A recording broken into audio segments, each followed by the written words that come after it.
जैसे कि हमने देखा कि जब उसके घर वाले, उसके मायके वाले पेटिशनर के घर पे और उसके घर वालों को धमकाने, भड़काने, या फिर मैं तो कहता हूँ एक्सटॉर्शन की मनी हथियाने के लिए आए थे कि भैया हमारी या तो बेटी दे दो या फिर हमारा सामान दे दो।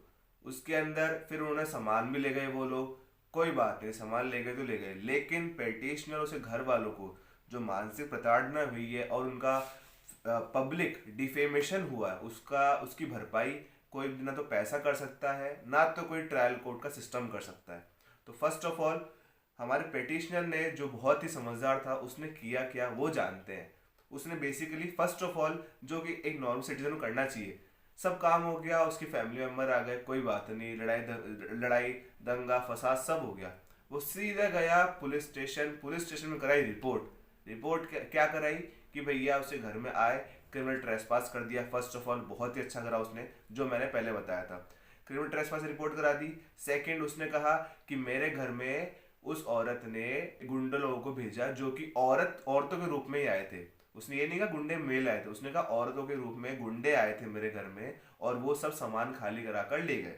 दूसरी चीज बढ़िया कर दी। तीसरी चीज उसने कहा मेरे घर में बेसिकली रॉबरी हुई है। रॉबरी और डकैती में फर्क क्या होता है? डकैती गुंडे लोग करते हैं और डकैती बेसिकली चार से ऊपर लोग करते हैं। रॉबरी के अंदर तीन के समूह में लोग करते हैं और उसके अंदर सारे घर का जो सामान होता है बेसिकली वो चोर हथियाने के लिए लेके आते हैं। और अपने केस में रॉबरी ही हुई है, मतलब इस केस के अंदर पिटिशनर है, क्योंकि सारा जो लड़की के घर वाले थे, औरतें थी, वो सारा सामान सामान ले गई है और उन्होंने कुछ भी नहीं किया, सारे जेवर वगैरह सब वो ले गई। तो रॉबरी के इसके प्रेवलेंस में ही आएगा। चौथी चीज इसने बहुत अच्छी करी कि कोई फेस केस बनने से पहले ही उसने रिपोर्ट पुलिस में करा दी, ताकि उसको आने वाले फ्यूचर में कोई भी ऐसे सरकमस्टेंस देखना ही नहीं पड़ेगा फीमेल साइड से कि उसको वो फोर्स कर सके या फिर उस पर फॉल्स एलिगेशन लगा सके अगेंस्ट पेटिशनर के। तो ये तो रही इस केस की कहानी। और जैसे कि हम लोग सब जानते हैं कि हम सभी या फिर आपके किसी के घर के पास में या फिर आपकी गली के अंदर ही ऐसे कहीं घर ऐसे आजकल हो चुके हैं जो कि पैटिशनर की कंडीशन के अकॉर्डिंग ही हो रहे हैं, और उनके घर के वहाँ पे भी इतना सब कुछ दंगे फसाद होता रहता है। लेकिन इसमें एक भोला इंसान और एक सामाजिक परिवार जो कि चाहता है कि सोसाइटी में अडॉप्ट कर ले इजीली, और उनके घर वाले भी, वो क्या करता है, चुप रहता है, अपनी इज्जत के बारे में सोचता है और बिल्कुल नाक दबाकर अपनी घर के अंदर है वो बिल्कुल घुटते रहते हैं। वो अंदर ही अंदर मतलब तड़पते रहते हैं और कुछ कह नहीं पाते किसी को। कहेंगे भी क्या? कहेंगे तो लोग हंसी उड़ाएंगे, लेकिन ऐसी कोई बात नहीं है, अपने को बिल्कुल टेंशन नहीं लेनी है, सीधा जाओ पुलिस के पास। अगर पुलिस भी रिपोर्ट नहीं करती है तो उसके लिए भी अलग अलग क्लॉजेस हैं, अलग अलग लॉज हैं, अलग अलग सेक्शंस हैं। अगर कोई नहीं है तो सबसे बढ़िया वकील है, ये तो पहली चीज। सबसे बड़ी चीज है आपके पास जुडिशरी सिस्टम। जुडिशरी एकदम अलग प्रिविलेंस है सोसाइटी का, जो कि अलग अलग ट्रायल्स को फॉलो करता है, वो सब आपको पता ही है। अब जैसे कि इस केस के अंदर पेटिशनर ने एक हिस्टोरिकल एग्जाम्पल सेट कर दिया। 2012 का जजमेंट है ये दोस्तों, आज चल रहा है 2024।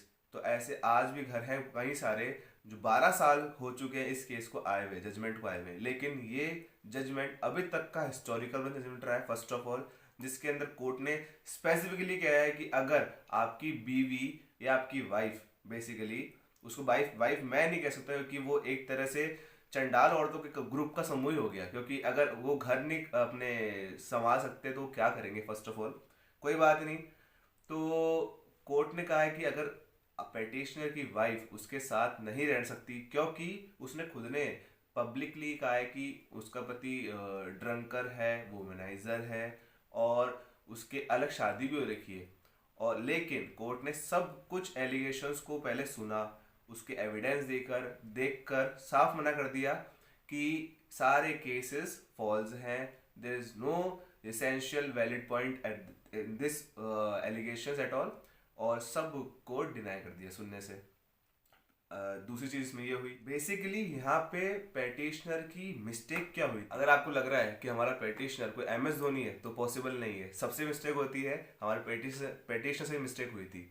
उसने गलती क्या करी, उसने अपनी वाइफ को अपने मायके जाने के लिए अलाउ कर दिया फर्स्ट ऑफ ऑल, क्योंकि उसने उसके सामने शायद वो रोई धाई होगी, जो भी होता है रोना धोना फालतू की चीज़ें, वो आपने देखा ही होगा सोसाइटी में। और बेसिक जो मैं कह सकता हूँ, या फिर इतने सारे एग्जाम्पल्स को देखते हुए, इलस्ट्रेशन को देखते हुए और केस लॉ को पढ़ते हुए, बेसिक जो स्टार्टिंग पॉइंट होता है किसी भी वाद विवाद का, डाइवोर्स केसेस का, कोई भी फैमिली कोर्ट के मैटर का, वो यही होता है कि एक उसकी वाइफ उसके मायके चली गई, उन्होंने पता नहीं, वो जब वाइफ जाती है उसके मायके, कौन सी चक्की का आटा खाकर आती है वो ही नहीं पता पड़ता, ना तो वो आटा मार्केट में मिलता है, वो सिर्फ और सिर्फ उसके मायके में ही मिलता है। पहली बात तो ये, तो मायके जाना या तो बंद करा, अगर नहीं सकते हो, वो गलत भी होगा कि बंद करा दोगे, तो आप सिर्फ और सिर्फ उनको स्पेसिफिक उनके टाइम के अकॉर्डिंग, और आपको जहाँ लगता है कि हाँ जरूरी है वहाँ भेजिए, नहीं तो समझदार को इशारा है काफी। वो भले ही चक्की का आटा खा के आ गई उसके मायके का, अब ऐसा होता है बहुत बार कि लड़ाई झगड़ा करते हुए वो अपनी मान मर्यादा, उनका बिल्कुल ही जो एक लिमिट होती है वो भूल जाती है, और वो आपसे लड़ाई करना स्टार्ट करते हैं। तो आपके पास में इसी के ऊपर एक अलग लॉ भी है जो कि राइट टू सेल्फ डिफेंस यानी प्राइवेट डिफेंस की बात करता है। और वो नहीं, कोई भी एनी अदर पर्सन, आपकी वाइफ हो, उनके फैमिली वाले हो, या कोई भी एनी अदर पर्सन, अगर आप पीसफुली अपने घर में रिसाइड कर रहे हो या किसी भी प्लेस पे रिसाइड कर रहे हो, तो as per section 105 of IPC आप अपने सेल्फ डिफेंस के लिए खड़े हो सकते हो। उसी फोर्सफुली अटैक को उसी फोर्स से आप स्टॉप भी कर सकते हो। पहली बात तो ये, ऐसा नहीं है कि वो बेलन लेके मार रहे हैं अपन मार खा रहे हैं, ऐसा कभी नहीं करना है। बेलन किसी कोई मार नहीं खानी है। आज का मर्द सशक्त है, ऐसी कोई बात नहीं, नारी सशक्त है, नारी के गए जमाने नारी की उड़गी हवाइयाँ। पहली बात तो ये, अब आया मर्द का वापस जमाना। ठीक है, सरकार मोदी जी की आई है, कोई इशू नहीं है, सब होगा, सब अच्छा होगा। तो इस केस से हमने क्या सीखा? बेसिकली ये सीखा कि सबसे पहले हमें ऐसी कुछ भी स्थिति आती है तो सबसे पहले पुलिस में रिपोर्ट करनी है, वो कोई पुलिस वाला मना नहीं करेगा, फर्स्ट ऑफ ऑल। सेकंड, हमें एक अच्छे से वकील के पास सलाह मशवरा करना है, काउंसलिंग करनी है उनसे प्रॉपरली, और उनको बोलना है कि एक डाइवोर्स का नोटिस जल्द से जल्द अभी के अभी भेजो। तीसरी बात, अगर नोटिस का रिप्लाई नहीं आए तो उसके लिए अलग क्लॉजेज है, अलग लॉ है, उसके लिमिटेशन एक्ट के अंदर भी अलग होता है, सब कुछ अलग है इसका एक्ट। लेकिन अगर नोटिस रिप्लाई आ जाए बाय द वे, तो आप थर्ड काम अर्जेंट बेसिस पे करो कि डाइवोर्स की पिटीशन फाइल कर दो फैमिली कोर्ट में अर्जेंटली, एज पर सेक्शन आपको पता ही होगा, मैंने बताया था पहले, 13(1)(a) of Hindu marriage act 1955।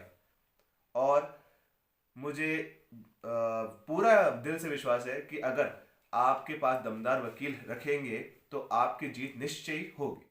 तो हमारे शास्त्रों के अंदर भी ये क्लियर वर्ड्स में लिखा हुआ है कि भर्ता च स्त्रीकृतम पापम, यानी कि अगर कोई महिला कुछ गलत काम करती है तो उसके पति को ही जिम्मेदार ठहराया जाता है। तो शास्त्रों ने भी कहा है कि अगर पति ने संभाल पाया पत्नी को, तो ना तो कोई अपन दूसरे मायके वाले संभाल पाएंगे और ना कोई और जना संभाल पाएगा। तो शास्त्रों की सुनते हुए ही हमारा अयोध्या मंदिर का निर्माण हुआ पहली बार। तो अगर हम भी अपने पुराने कल्चर ट्रेडिशनल वैल्यूज को फॉलो करेंगे तभी हमारा सभ्य समाज आगे बन पाएगा। बस गाइज, आज के लिए इतना ही। और अगर आपको वीडियो अच्छा लगा हो तो आगे और देखते रहिएगा। That's it, thank you. तब तक के लिए, आगे वीडियो आने के लिए। जय श्री राम, जय बालाजी की, सतनाम श्री वाहिगुरु।